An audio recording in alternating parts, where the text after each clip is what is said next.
Hello students, इस video में हम लोग डिस्कस करेंगे सेट थ्योरी के 6 laws. Firstly idempotent law, identity law, commutative, associative, distributive and De Morgan's law. ये जो फर्स्ट 5 नेम्स हैं ये आपने कहीं ना कहीं छोटी क्लासेस में सुने होंगे, बट जो डी मॉर्गन लॉ है ये आपके लिए बिल्कुल नया है। बट ये हम सारे 6 के 6 जो लॉज हैं डिस्कस करेंगे, बट इनका प्रूफ नहीं करेंगे, इनकी स्टेटमेंट्स करेंगे और इनको with the help of examples हम समझेंगे। ठीक है जी, तो चलिए शुरू करते हैं। सबसे पहला फर्स्ट जो लॉ है हमारे पास आइडेम्पोटेंट लॉ। आइडेम्पोटेंट लॉ में क्या है, इसकी स्टेटमेंट देखते हैं। सबसे पहले, if A is any set then A union A is equal to A and A intersection A is equal to A. अब आपको इसको समझना है with the help of example. किस तरीके से समझेंगे? मान लीजिए हमारे पास एक ए सेट है 1 2। ठीक है जी, अगर आप ए का यूनियन ए के साथ करोगे तो यूनियन में क्या होता है कि दोनों के एलिमेंट आते हैं बट कोई रिपीट नहीं होता। यहाँ पे दोनों सेट कौन से हैं? ए सेट ही हैं। तो यहाँ पे यूनियन में भी क्या आ जाएगा? 1 2 ही आ जाएगा, दैट मीन्स ए ही आ जाएगा। तो ये हो गया आपका पहले वाला। अब सेकंड वाला, अगर आप ए इंटरसेक्शन ए करते हो तो इंटरसेक्शन में कौन से एलिमेंट आते हैं जो दोनों में कॉमन होते हैं? तो यहाँ पे फिर से 1 2 आ गया, दैट मीन्स ए ही आ गया। तो ये आपके दोनों जो है पार्ट्स हो गए इसके आइडेम्पोटेंट लो के, कि अगर आप सेम सेट का यूनियन करते हो तो वही वाली सेट आ जाता है, अगर आप दोनों सेम सेट्स का इंटरसेक्शन करते हो तो वही सेट आ जाता है। ठीक है जी, अब हम नेक्स्ट देख लेते हैं। हमारा नेक्स्ट लॉ है हमारा आइडेंटिटी लॉ। आइडेंटिटी लॉ, ठीक है जी।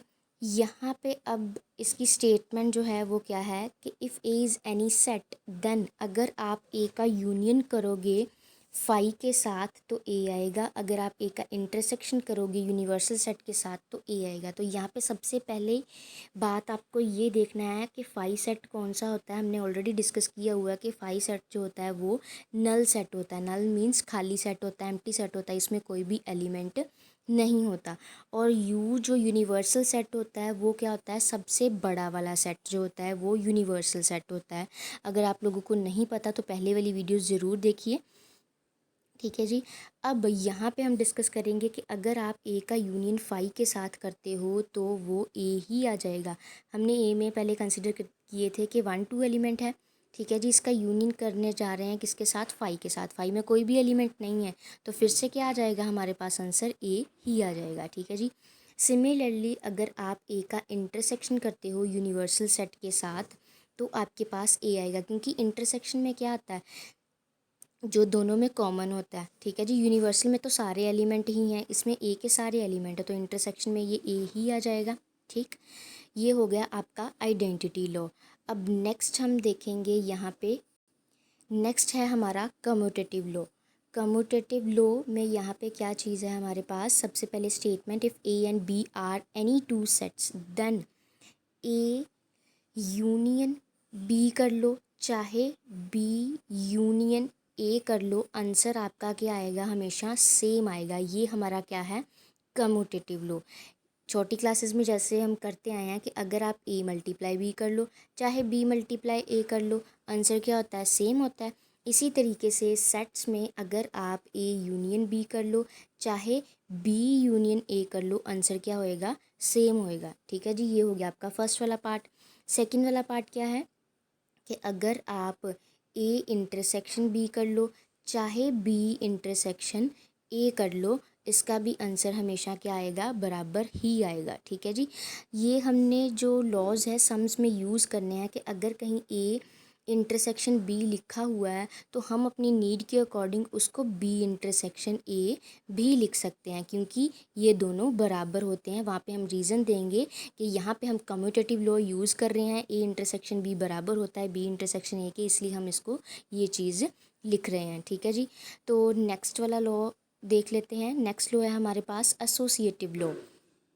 एसोसिएटिव लॉ छोटी क्लासेस में हम जो पढ़ते आए हैं वो ये था कि अगर आपके पास 3 नंबर मल्टीप्लाई हो रहे हैं, चाहे आप पहले 2 को मल्टीप्लाई कर लो, जितना आंसर आएगा उसको तीसरे वाले के साथ मल्टीप्लाई कर दो। ठीक है, या फिर आप क्या कर सकते हो चाहे लास्ट वाले दो को मल्टीप्लाई कर लो, जितना आंसर आएगा उसको ए के साथ कर दो, वो हमारा बराबर आता था।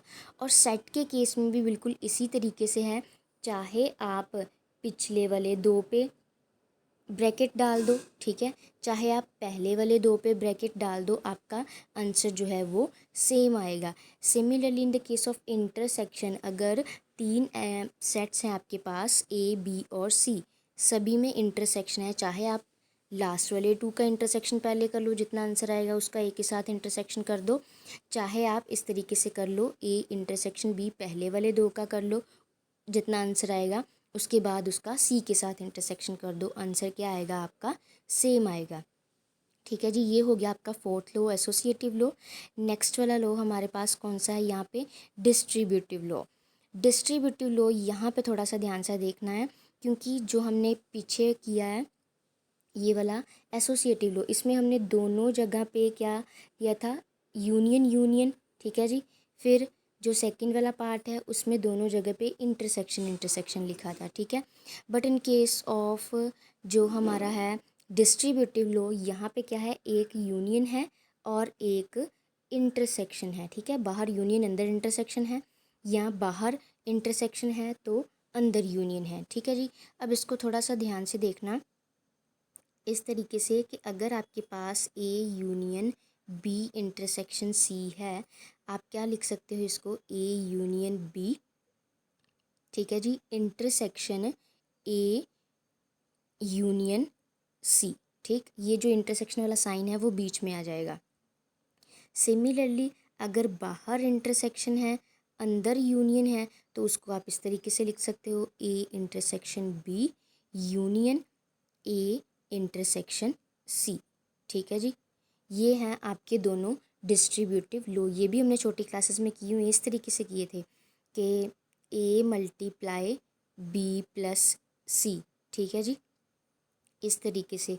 बट हम यहाँ पे डिस्कस कर रहे हैं distributive low in case of sets, तो यहाँ पे हमारे पास ये दो लॉज हैं। अब चलते हैं हम सिक्स्थ लॉ की ओर।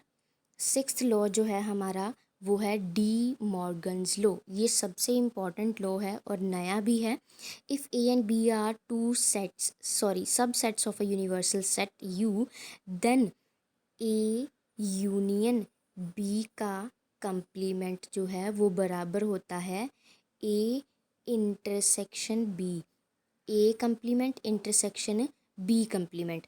अब यहाँ पे ध्यान से देखना कि ये जो है इधर यूनियन लिखा हुआ है, ठीक है, और कंप्लीमेंट बाहर है। अगर आपको कंप्लीमेंट को अंदर लेके आना है ब्रैकेट के अंदर, तो जो यूनियन है वो इंटरसेक्शन में बदल जाता है। ये है फर्स्ट पार्ट, ठीक है जी।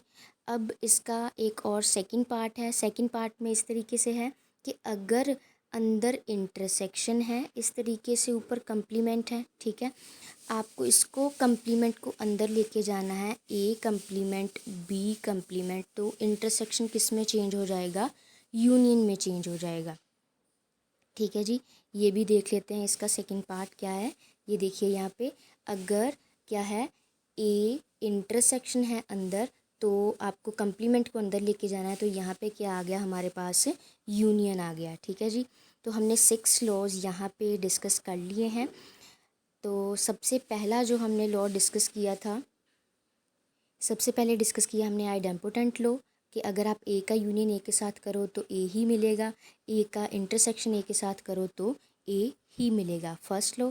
नेक्स्ट जो सेकंड लॉ हमने किया था वो कौन सा किया था, सेकंड लॉ था हमारा यहाँ पे आइडेंटिटी लॉ, कि अगर आप ए का यूनियन करोगे फाई के साथ तो ए आएगा, ए का इंटरसेक्शन करोगे यूनिवर्सल सेट के साथ तो भी ए आएगा, ठीक है जी।